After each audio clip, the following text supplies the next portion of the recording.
Back from the break, and this is the final section in Chapter 5.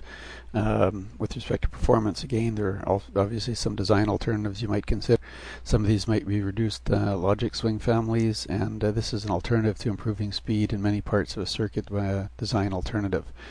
So one of the common methods that might be used is the use of pre-charged lines. A common example that we'll look at in a fair bit of detail is a RAM where charge is stored on a capacitor, is shared with a pre-charged line, and then sensed differentially. You need the analog circuitry to sense a small voltage difference, and basically we amplify that and drive that to the rail so that we can determine whether it was a 1 or 0 on the capacitor. There's other types of design alternatives. Some have maybe seen the light of day, perhaps others a little less so, but they may offer some performance example. Here's an old one derived from vacuum tube days. It's called differential cascode voltage switch logic. It's certainly fast when you're operating in a split level data mode. So in this particular case, the outputs are pre-charged to VDD by 2, so half the voltage swing, and would roughly translate into a speed up of 2x. It does have some disadvantages though, because you usually pre-charge each cycle even if the output doesn't change, so that could be problematic, but these things may be useful again in the future, I'm not sure. Other design alternatives, although not reduced logic swing, might be changing the architecture, so look ahead adder as opposed to ripple adder, for example. We'll spend a little bit of time looking at some cascading inverters, because here we're interested in charging a large capacitive load, and obviously it has a performance issue. These might be long lines, they might be I/O pads, and if they're I/O pads they often have associated with them fairly significant off-chip capacitive loads as well. So a typical gate capacitance might be on the order of, in this case it's a thousandth of a picofarad or less, and an off-chip load may be tens of picofarads or more. And sort of this is the scenario we're looking at here. We have individual inverters or buffers, if you like, driving another stage, and each stage is larger than the previous one by this factor alpha, and then driving this large capacitive load out here. So this would be the picofarad type load. This is the load seen by a typical gate, which would just be called CG. So the delay here seen by this gate is going to be alpha tau, if tau is the minimum delay, because this gate is alpha times larger than that gate. So if you were to drive this capacitor from this inverter, of course, it may take you milliseconds, be 10,000 times slower than the speeds at which the device could actually switch, but it wouldn't be very happy talking to that load. One solution is this cascade of more increasingly more powerful inverters, and what that means in the case of the planar MOSFETs, we increase the W's, or the drive associated with the devices. And in the case of the FinFETs, you have to increase the number of fins, as we saw before. So the delay for a given inverter stage, let's call it tau, and it sort of came from this expression over here, proportional to the capacitive load seen by that inverter and inversely proportional to the drive of that stage. So the total delay is just going to be n alpha tau, where alpha is our scale factor, n is the number of stages we have here, and once we have this expression, we can sort of calculate what our delay is going to be. So both beta and the capacitive load seen by each stage scales with alpha. So you're making the transistors wider by a factor of alpha, so the capacitive load also goes up by a factor of alpha. So the capacitive load from one stage to another scales by alpha. So from the load to the initial gate, it scales by alpha to the n, in which case then we just write this in here and solve a simple equation for n and shove it back into the equation up here, n alpha tau. So if we solve for n, we're going to get an expression for the total delay as being this type of an expression here, and the only thing that we have some control over here is this value of alpha, which is our scale factor. And this expression here is minimized when alpha equals e, and you could do that by differentiating it. You could plot it, do whatever you like. But the implication here then is once alpha is equal to e, then we're going to say that the number of stages is going to be ln of CL over CG, and those are successively larger drive stages at each stage. This is just a Wolfram alpha plot of that expression of, I guess, alpha over ln alpha, and what you notice is that it is minimum when alpha is equal to e, which would be somewhere around here. But just note that it's a very flat type of curve, so the implication being that you could use a scale factor probably anywhere from 2 to 3 to 4. Anything in here would probably be sufficient. And of course, you would vet that, with your simulators, and you'd be, if you're designing, the I/O cells, you'd put an awful lot of effort into that. That is something that typically you don't end up designing, but would be provided for you from a cell library or something similar. Talk a little bit about charge sharing. Many structures in CMOS behave as capacitors. We've seen that. There's capacitors everywhere. In this scenario here, you might have a long line or a bus. It might be modeled as a lumped capacitor CB.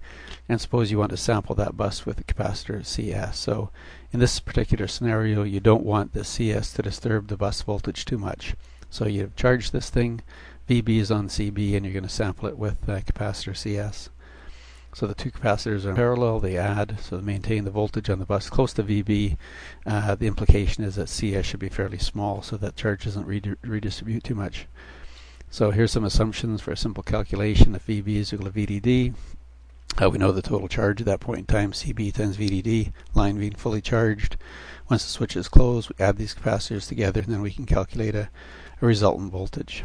So the resultant voltage is going to be this CB over CB plus CS. So as a consequence, if you want this resultant to be close to VDD, i.e. the voltage on the bus not changing too much, then you'd want that sense capacitor to be quite small.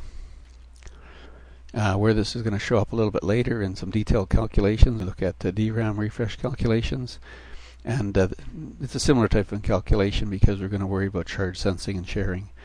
The DRAM cell, as you know, charge is stored on a capacitor, and then a pre-charged bit line samples that capacitor. So the voltage difference now due to charge sharing is sensed on the bit line. Here you would like to have lots of disruption, but typically don't.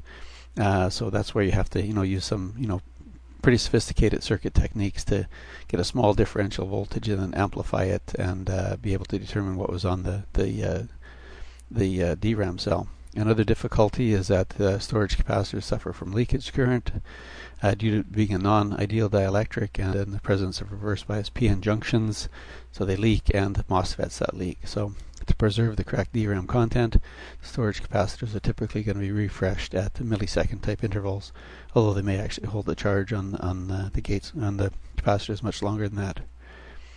This is just some interesting exploration into relatively modern stuff or newer type of technologies, which are to some degree being commercialized. So these are the 3D ICs, and the argument is for Moore's law to prevail, which always seems to be the case. The number of transistors doubles every 2 years. You might have to go to something like 3D. So it's not 3D in the sense that you're processing 3D types of structures on a single wafer, but you're typically stacking some dies. This is getting closer to being something which is 3D, and this is where you actually have through silicon vias. So these are vias, or holes, which are drilled through the silicon, in which case then they'd be stacked together onto this chip. How they're exactly connected up, don't actually know, and I'm sure there's an awful lot of research going to building those types of devices and trying to make them reliable.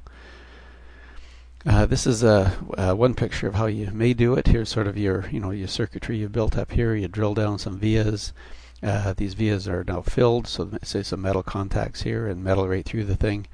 A surface is put on it, maybe an oxide layer to give it some mechanical stability, and then the bottom of the wafer, I imagine it's like a mechanical process etched away until you've got a very, very thin wafer and vias right through it, and then they're bonded up in a fashion where it does kind of look 3D-ish. Some of the motivations for 3D is the form factor. To increase the density, it might be easiest to convert something to 3D. You have a good volume as opposed to an area to work with now. You might have increased electrical performance for shorter interconnect lengths, device speed, and better electrical isolation to reduce electrical parasitics. But on the downside, you could also have more power dissipation or have to worry about getting the heat out of those things. Maybe some opportunity for integration of different types of technologies. Maybe some RF, memory, logic, and sensors. So this is this whole area of sort of the embedded, EDRAM and these other types of things where the processes are all a little bit different, but maybe they start to look more integrated if it's 3D. And the cost of 3D might be cheaper than trying to scale 2D devices to follow Moore's law. Anyway, here's our summary for Chapter 5. We looked at VLSI performance issues in a fair bit of detail. Rise time and fall time calculations for an inverter driving a capacitive load. The inverter represents for us the most fundamental CMOS building block, but many of the properties associated with the inverter are common to almost any CMOS gate you look at. We looked at power dissipation in a fair bit of details. Remember the two primary components, the static and dynamic, and then the dynamic broken up into switching and charging and discharging capacitive load, and then some of those performance impacts. Other topics were briefly looked at, more just to be aware of or be familiar with. One was the cascading drivers for large capacitive loads when you want to get out into the real world. Some issues with respect to charge sharing and where that'll show up a little bit later when we spend a fair bit of time looking at EDRAM or DRAM. Moving forward, we're going to look at some basic CMOS circuits, but first we're going to look at some transmission lines and perhaps see how some of these effects are now being seen on very high-speed CMOS circuits. So that should bring us to the end of Chapter 5.